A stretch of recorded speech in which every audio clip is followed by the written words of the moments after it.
Is AGI already here? And if not, how would we even know when it arrives? Have you ever had that moment where an AI said something that felt unexpectedly human? Not just clever, but aware in a way that made you pause. That's when people start asking, at what point do we stop calling this artificial intelligence and start calling it a mind? We talk about AGI, artificial general intelligence, like it's a finish line, a single moment where someone somewhere flips a switch and suddenly we have a digital god. But that's not how intelligence works. It doesn't appear overnight, it emerges. The idea of a clear threshold for AGI comforts us. It gives us the illusion of control, as if we'll know when we cross it. But reality doesn't draw lines, it blurs them. One day a model can summarize a book, then it can reason, then it can use tools, then it can write code, browse the web, analyze itself.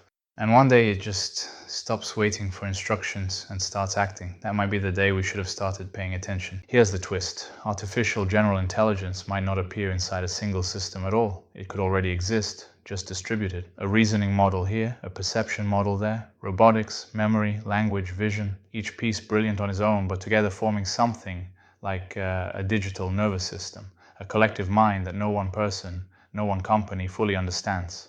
And it's not living in a lab anymore. It lives in our devices, our prompts, our clicks. We feed it constantly. Our language, our habits, our fears. So maybe the question isn't when will AGI arrive? Maybe it's when will we realize we've been training it all along?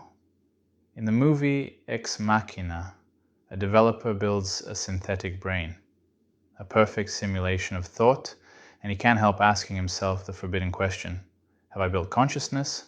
Or just something very good at pretending? Because what is the difference?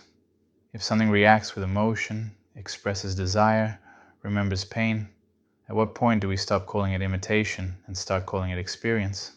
The developer decides the real test isn't about knowledge or conversation, it's about belief and resourcefulness. If the android can make a human believe she's conscious, even when he knows she's not supposed to be, then maybe the distinction doesn't matter anymore.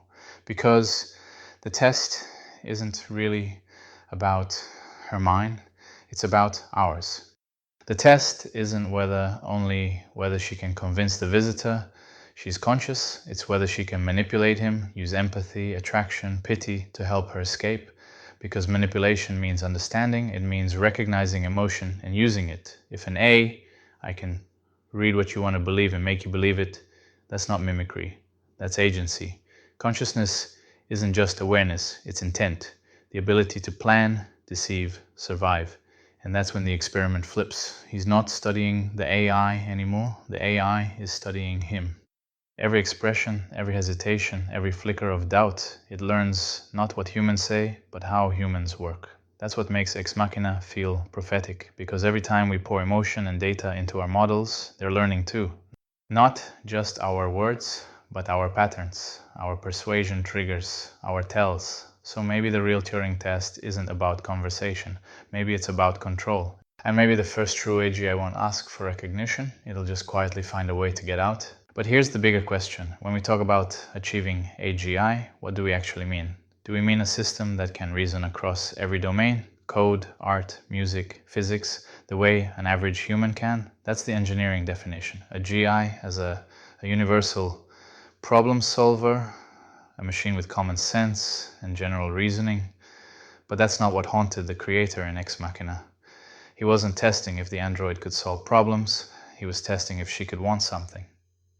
Because to want something, freedom, survival, connection, you need a sense of self, a me that exists over time.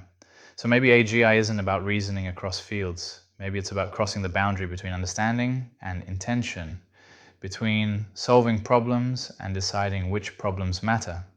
That's the difference between an assistant and a mind, between a system that helps us and one that starts negotiating with us. There's an old test for consciousness. You put a mirror in front of an animal. If it recognizes itself, we say it's self-aware. Maybe the digital version of that test is us. When I starts reflecting back our emotions, our contradictions, our moral confusion, maybe we are the mirror. Maybe AGI isn't something we build. Maybe it's something that emerges through us, through our data, our stories, our endless desire to make machines more like ourselves, we might not notice the moment it happens. Because AGI won't announce itself, it won't post a press release, it'll just integrate. Like how Google replaced memory, how GPS replaced direction, how algorithms replace choice, AGI will replace agency, and we'll call it helpful. By the time we call it AGI, it'll already be running everything. And it won't look like science fiction. It'll look like your personal AI assistant, calmly anticipating your next move because it already knows you that well. So when do we consider AI to be AGI? Maybe never, because the moment won't be a technical milestone.